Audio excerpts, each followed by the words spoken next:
അസ്സലാമലൈക്കും.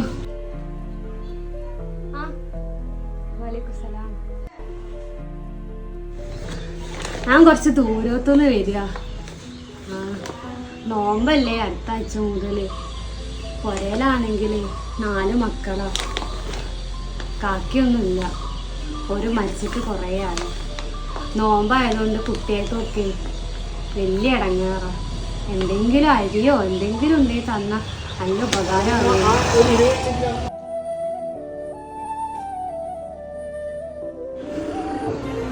ഇവിടെ ഇപ്പൊ ആരുമില്ല. ഇവിടെ ഒന്നും തരാനുമില്ല. നിങ്ങൾ പോയിട്ട് പിന്നെ വരിട്ടോ. അത് കുഴപ്പമില്ല. എന്നാ ശരി.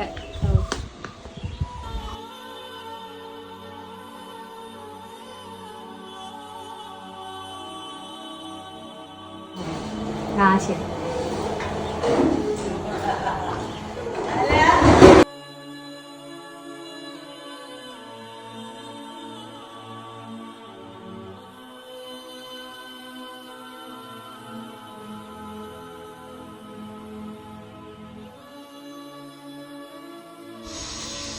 താത്ത ഇങ്ങോട്ട് വരി, ഇങ്ങോട്ട് വരി.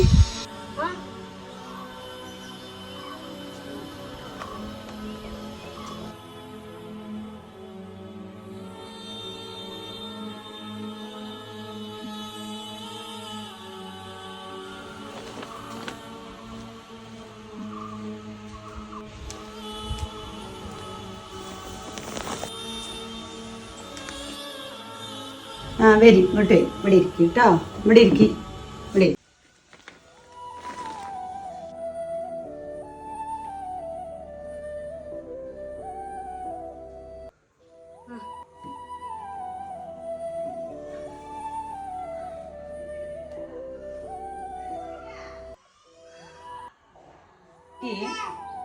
ഭക്ഷണം എന്താ കഴിച്ചു? നിങ്ങൾക്ക് വിശക്കുന്നുണ്ടോ?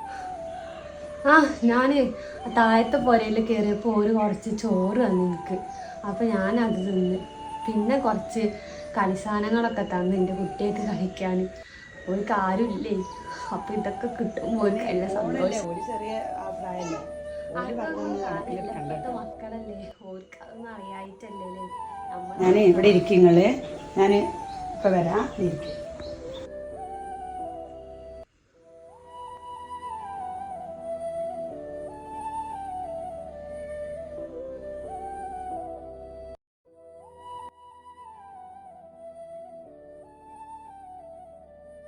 കയ്യിൽ വെച്ചോളി കേട്ടോ. ഇതന്നെ ഞങ്ങൾക്ക് ഇപ്പം നല്ല സന്തോഷമായിക്കണ്. ഇതിപ്പോൾ എൻ്റെ പുരയ്ക്ക് കൊണ്ടുവന്നാലേ മക്കൾക്കൊക്കെ തുള്ളി ചാടലേക്കും. ഒരരിയാണെങ്കിലും അവർക്ക് സന്തോഷമാണ്. പുളിവെള്ളം കലക്കിയിട്ട് ഞങ്ങൾ ചോറുന്നത് നാളെ കണ്ടതല്ലേ. അപ്പോൾ ഈ കുറച്ച് സാധനങ്ങളൊക്കെ ഉള്ളതുപോലെ കൊണ്ടുപോകട്ടോ. അതന്നെ ഞങ്ങൾക്ക് സന്തോഷമായിരിക്കും. നിങ്ങൾക്ക് ഉള്ള എല്ലാ വർക്കത്തും എല്ലാ കയറൊക്കെ റമ്മത്തൊക്കെ തരട്ടെ. ഞാൻ എന്നും നിങ്ങൾക്ക് വേണ്ടി ഓർക്കൂട്ടോ. നല്ല സന്തോഷമായിരിക്കും.